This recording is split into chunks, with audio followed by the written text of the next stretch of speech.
Programme में एक बार फिर खुश आमदेद। गुफ्तगू मुकम्मल कीजिए, लेकिन ये जो आप ब्लॉक की बात करें डॉक्टर साहब, ये आपकी इनफरादी सोच है या आप समझते हैं कि नहीं इस आइडिया को आपने अपने जो चीफ आपके कमांडर है प्राइम मिनिस्टर उनके सामने पिच भी किया है और इसको लेके फिर आप दुनिया के ममालिक से इंटरेक्ट करेंगे और एक को ब्लॉग बनाएंगे? क्या करते हैं भाई? हम तो बहाना है। अच्छा देखिए, मुकदमा तो वजीर आजम का है। जी जी जी। हमें तो वजीर आजम ने जो हिदायत दी हैं, जो उनका विजन है, सिर्फ एक एक महकमा करके हमें दिया गया कि इसको आगे बढ़ाओ। ये जो मैं आपके सामने जाविया पेश कर रहा हूं, इसकी हकीकत तो आपने देखी है अभी अपना हमारी फॉरेन पॉलिसी में देखी है। हम जो बार बार जिक्र कर रहे हैं कश्मीर का, या 30 मरतबा अगर डोनाल्ड ट्रंप ने कश्मीर का जिक्र किया है, या वजीर आजम ने और डिप्टी वजीर आजम ने हर तकरीर में अगर फलस्तीन का जिक्र अमेरिका में भी जाके कर दिया है, तो जो मैं कह रहा हूं उससे मुख्तलिफ बात तो नहीं है। अगर मैं बात मुख्तलिफ कर रहा हूं तो आपको लगेगा ये तो डॉक्टर साहब का कोई है खास। मैं इनफैक्ट जो ब्लॉग बनाने की बात की कि 70-80 ममालिक जब तक इकट्ठे खड़े नहीं होंगे क्लाइमेट चेंज के मामले पे हम अपने हकूक हासिल नहीं कर पाएंगे। जी, ये बिल्कुल वजीर आजम का विजन है जी।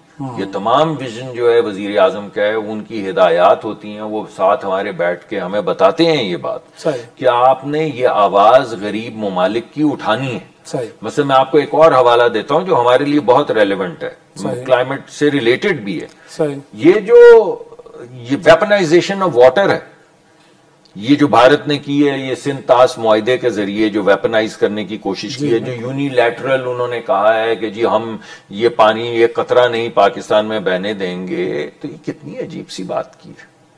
और जब हम बैनुल अक़वामी सतह पे अभी गए हुए थे मुख्तलिफ मुज़ाकरात में, तो मैंने हर जगह पे ये कहा है और अभी कहकर आया हूं एक कॉन्फ्रेंस में कि ये सिर्फ पाकिस्तान का मामला नहीं है, हमारा तो फिर भी मुआहिदा है इंडस वाटर ट्रीटी का।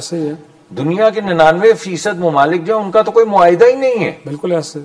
तो अगर ये बात जो भारत कर रहा है, जो जंग पानी पे कर रहा है, या जिसको हम वेपनाइजेशन ऑफ वाटर कहते हैं, अगर ये हो गई तो दुनिया के 80% ममालिक या 70% ममालिक जो लोअर राइपेरियन है, यानी ढलान पे रहते हैं, यानी उनका पानी किसी और मुल्क से आता है, वो सब अपने पानी का हक खो देंगे। हम अकेले नहीं है, हम अकेले नहीं है। बिल्कुल ऐसे। इजिप्ट का क्या बनेगा? हम अकेले नहीं है। पुर्तगाल का क्या बनेगा? मैं आपको 50 ममालिक और गिना सकता हूं, इन सब का क्या बनेगा? हमारा तो मुआहिदा है, इनका तो मुआहिदा भी नहीं है। तो जब एक हक दे दिया जाएगा एक मुल्क को कि अगर तुम पहाड़ पे रहते हो और वहां से पानी नीचे आता है और तुम किसी का पानी रोक सकते हो, तो सिर्फ हमारा नहीं रुकेगा, ये पूरी दुनिया जो है ये डेजर्ट बन जाएगी। और जंगें जो हैं वो पानी पे होंगी, जो होंगी, ये मैं आपको यकीन माने कि आने वाले वक्त में ये जो जंगें हैं ये बॉर्डर पे नहीं होंगी, ये पानी पे होंगी। लेकिन इसको एक और एंगल से भी आप देखें। आप सोचें कि अगर पानी ओरिजिन है, मान लें कि पानी ओरिजिन है, यानी कहां से पानी बहता है और कहां आता है, जहां से निकलता है वो है मालिक, मान लें ये बात सही। तो जो मुल्क ये बात कर रहा है उसका अपना 1/3 पानी किसी और मुल्क से आता है, चीन से आता है। अगर उन्होंने रोक लिया तो वहां पे देखिए ना, बात ये है, बिल्कुल ऐसे हो रहे हैं कि हमारे मुल्क के गरीब लोग हैं, लेकिन हमको दुश्मन थोड़ी है। दुश्मनी तो हमारी हिंदुत्व की इस डॉक्ट्रिन के साथ है, दुश्मनी तो हमारी जो है इस हेजेमोनिक प्रिंसिपल के खिलाफ है, दुश्मनी तो हमारी ये जो नई एडमिनिस्ट्रेशन है भारत की उसके खिलाफ, उसकी सोच के खिलाफ। हमको भारत के गरीब लोगों के खिलाफ थोड़ी है, उनके जो किसान हैं, जो उनके गरीब बच्चे हैं, उनके खिलाफ थोड़ी। हमारी मुल्क की जितनी कुल आबादी है उससे दुगने से ज्यादा वहां पे गरीब लोग रहते हैं, उसको उनकी परवाह नहीं है। ऐसे ही है, वो अजीबो गरीब गुफ्तगू फरमा रहे हैं। तो हम ये पैगाम देना चाहते हैं कि भाई गरीब आदमी से, कमजोर आदमी से, लागर से, ओप्रेस्ड से हमारी कोई दुश्मनी नहीं है। हमारी तो इस हिंदुत्व के कॉन्सेप्ट से, इस हेजेमोनिक डिजाइन से दुश्मनी है। और ये जो पानी को वेपनाइज कर रहे हैं, उनको ये नहीं पता कि अगर उनका पानी रुक गया तो उनके गरीब लोगों का क्या बनेगा। तो कहा जा रहा है कि अब चीन भी तिब्बत में बना रहा है कैसा डैम, तो बन गया तो फिर उनके गरीब लोगों का क्या होगा? तो ये बात तो साबित होगी। पहले तो 70-80% मुल्क उड़ गए, जी, उनका पानी बंद हो गया, यानी आपने सबके लिए करबला कर दी, आपने उसका इंतजाम कर लिया। यजीदी काम है ना ये जो जिक्र किया जा रहा है, ये तो शिमर और यजीद वाला काम है कि मैं तेरा पानी रोक दूंगा। बिल्कुल ये जिक्र जो है, तो एक तो इसको इस नुक्ता नजर से देखें, हम रिलीजियसली भी हम सेलिब्रेट करते हैं, तो हम तो ज्यादा सेंसिटिव है। हमें पता है पानी रोकने का, इवन दीन में हमारे दीन का मतलब है कि हमारी रिलीजियस ट्रेडिशन में, हमारी तारीख में उसको सीरियस सल्लल्लाहु अलैहि वसल्लम के साथ हुआ, वो तमाम ये सिंबॉलिक चीजें हैं जिनको हम अपने सामने रखते हैं। अब दूसरी बात कर लेते हैं। अरे भाई, अगर पानी जो है वो एनवायरमेंट है और क्लाइमेट है जो है, बिल्कुल तो जब सदियों से बहता हुआ या मिलियंस ऑफ ईयर से बहते हुए पानी का रुख आप बदलने की कोशिश करेंगे तो एनवायरनमेंट को क्या होगा? डिस्टर्ब करेंगे पूरी तरह। तो आप मुझे बताएं कि कल आप क्या कहेंगे कि हम हवा को भी जो है उसका रुख मोड़ देंगे, ये कहेंगे? या आप ये कहेंगे कि वो खुशबू जो फूलों की बॉर्डर के उस तरफ है या हमारी तरफ है उसको वहां जाने से रोक देंगे? वहां के परिंदे यहाँ नहीं आ सकते। अरे भाई, क्या कोई फूल की खुशबू रोक सका है? कोई रंग निकाल सका है जिंदगी से? कोई हवा का रुख मोड़ सका है? अगर ये नहीं कर सका तो पानी को बहाव कैसे रोकेगा? ये दूसरी बात है। आखिरी बात करता हूं, बात जरा लंबी हो गई, कोई बात प्लीज। वो ये है कि हम जिस पानी का जिक्र कर रहे हैं उसको हम इंडस वैली सिविलाइजेशन कहते हैं, रिवर नहीं कहते। हमारा मुल्क जहां पे 50%, 40 से 50% लोगों का रोजगार जो ज़राअत से है जी, हमारी 1/3 या 25% जो जीडीपी है वो ज़राअत से है, हमारी 100% जो फूड सिक्योरिटी है वो ज़राअत से है। तो जब आपकी 100% फूड सिक्योरिटी पे कोई हमला करे, आपके जब 25% जीडीपी पे कोई हमला करे, जब आपकी 50-40% एम्प्लॉयमेंट पे कोई हमला करे, तो वो तहजीब पे हमला कर रहा है। तो ये हम इसको ऐलाने जंग जानते हैं। जी जी। और जंग का जवाब तो हम उनके वो राफेल परिंदों की तरह गिरा के जवाब दे चुके हैं। एक दफा नहीं, आगे भी मिलेगा, पहले भी दे चुके हैं और आगे जरा ज्यादा सख्त मिलेगा। इस वजह से मैं ये समझता हूं कि मुकदमा पानी का हो, मुकदमा पोल्यूशन फैलाना का हो, जिसके 10% भारत फैला रहा है पूरी दुनिया की कार्बन पोल्यूशन का, जिसके नतीजे में ग्लेशियर्स पिघल रहे हैं, जिसके नतीजे में सैलाब आ रहे हैं। अरे भाई, ग्लेशियर्स पिघलेंगे तो तुम भी तो बर्बाद होगे। तुम्हें अपनी बर्बादी का ही को ख्याल करो, छोड़ो हमारी बर्बादी। हम तो अगर हमारी बर्बादी करने की कोशिश करोगे तो मुंह तोड़ जवाब देंगे। वो अपने ही गरीब बच्चियों का ख्याल कर लो। लेकिन ये एक अजीबो गरीब किस्म की हुकूमत है जिसे ना अपना ख्याल है। कभी वो मुंह लगता है जाके अमेरिका के, कभी वो मुंह लगता है मुसलमानों के, बिलखसूस मुसलमानों के, बिलखसूस कश्मीरी मुसलमानों के। ये जो जारहियत है, बर्बरियत है, नस्ल कुशी है, इसे भाई रुकना चाहिए।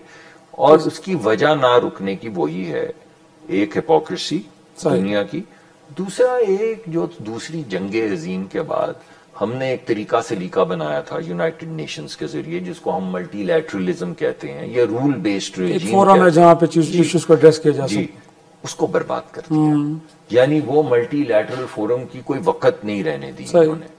और चाहे वो इजराइल हो, चाहे वो भारत हो, वो एक यूनिलैटरलिज्म की तरफ चल रहे हैं या बायलैटरलिज्म की तरफ चल रहे हैं।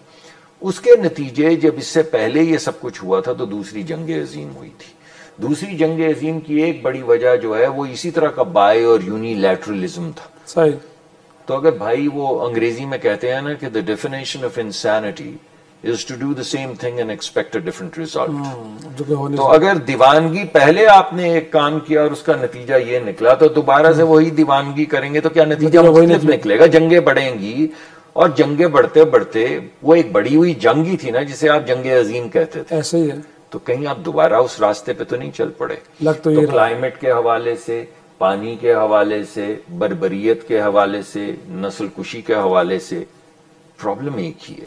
और प्रॉब्लम का इस वक्त महवर जो है वो इजराइल और भारत है, क्योंकि वो ये रिवायत डाल रहे हैं यूनिलैटरलिज्म की। और फिर ये रुकेगी थोड़ी। ये तो एक वाइल्ड वेस्ट बन जाएगा कि the may the fastest gun prevail, कि जिसके पास ताकत है, जो ज्यादा तेजी से किसी को मार सकता है, बस वो जीत जाए। लेकिन अमेरिका जैसा मुल्क, यूरोप जैसे ममालिक उनके साथ खड़े ना, ये भी बड़ा नहीं, इस दफा तो नहीं। अच्छा, इस दफा तो नहीं है। अभी आपने कल देखा है, कल की बात है, आपने देखा है कि डोनाल्ड ट्रंप ने भारत के मुतालिक क्या कहा है और पाकिस्तान के मुतालिक क्या कहा है। आपने देखा है कि भारत के ऊपर क्या टैरिफ लगाया और पाकिस्तान के ऊपर क्या टैरिफ लगाया। आपने देखा है कि पाकिस्तान में इन्वेस्टमेंट, चाहे वो तेल के अंदर हो, चाहे मादनियात के अंदर हो, चाहे वो आईटी के अंदर हो, चाहे वो आर्टिफिशियल इंटेलिजेंस के अंदर हो, पाकिस्तान के मुतालिक उन्होंने क्या कहा है और भारत के मुतालिक क्या कहा है। हम पूरा यूरोप घूम कर आए, एक मुल्क नहीं है, एक मुल्क जो भारत के साथ खड़ा हो। इससे पहले भी जंगें हुई हैं, चपकलिश भी हुई है, हर मर्तबा 3/4 ऑफ द वर्ल्ड जाके भारत के साथ खड़ा हो जाता था हर मर्तबा। ऐसे ही है, इस दफा देखा है सिवाय इजराइल के कोई एक मुल्क गिनाए मुझे जो भारत के साथ खड़ा हो। यानी 30 दफा तो कश्मीर का जिक्र जो है वो डोनाल्ड ट्रंप कर चुके हैं, 30 मरतबा, शायद इसके आसपास, वो 28 है या 32 है, आई डोंट नो, लेकिन 30 मरतबा तो सिर्फ ये जंग होने के बाद से अब तक जो है वो अमन का जिक्र कर चुका है और कश्मीर का जिक्र कर चुका है, और हम पानी का जिक्र हर फोरम पे कर चुके हैं, बावर करवा चुके हैं दुनिया को कि ये क्लाइमेट की तब्दीली आप सबको बर्बाद कर देगी। हम तो होंगे बर्बाद, लेकिन आप भी नहीं बचेंगे। इस वजह से बेहतर यह है कि एक सलीके तरीके से अगर आप एनवायरनमेंट को तबाह कर रहे हैं तो आप पे एक जिम्मेदारी है, जिम्मेदारी को वो मुमालिक जो उस तबाही का सामना कर रहे हैं कम से कम ग्रीन फंडिंग उनको दी जाए। तो हम इस बात के लिए इसरार करेंगे हर फोरम पे, हर कॉन्फ्रेंस में, कि ग्रीन फंडिंग का एक बड़ा हिस्सा, क्योंकि हम दुनिया के दूसरे या पांचवें, कुछ रिपोर्ट्स में पहले, कुछ में छठे, मगर आप जैसे मर्जी इसकी कांट छांट कर लें, हम दुनिया के वल्नरेबल तरीन मुमालिक में से एक हैं। इस वजह से हम मुस्तहिक हैं इस ग्रीन फंडिंग के। ये हमारा हक है, मुस्तहिक नहीं है। मुस्तहिक हक से निकलता है, ऐसे मुस्तहिक होना हक से निकलता है, बिल्कुल ऐसे ये हक है हमारा कि हम डिजर्व करते हैं, हमें ये फंडिंग दी जाए, क्योंकि हम क्लाइमेट को तबाह नहीं कर रहे, हम नहीं कर रहे। हमने जो दुनिया को टारगेट दिया उससे 40% कम है, जो अपने टारगेट से 400-400 गुना ज्यादा हैं, जिनमें कुछ हमारा हमसाया भी है, लेके जा रहे हैं। जी बिल्कुल। तो ये फंडिंग हमें मिलनी चाहिए। हमारी भी कैपेसिटी के मसाइल हैं, हमारी अपनी छोटा सा ब्रेक में ले लो। जी जरूर, ब्रेक लेते हैं, ब्रेक से वापस आते हैं तो कैपेसिटी और अगेन जो नेशनल हमारा एक्शन प्लान है वो है क्या। अगरचे हम इंतजार कर रहे हैं कि दुनिया हमें रिस्पॉन्ड करेगी, बट कितनी देर तक, क्या हम खुद भी कुछ कर पाएंगे कि नहीं? छोटे से ब्रेक के बाद डिस्कस डिबेट करते हैं।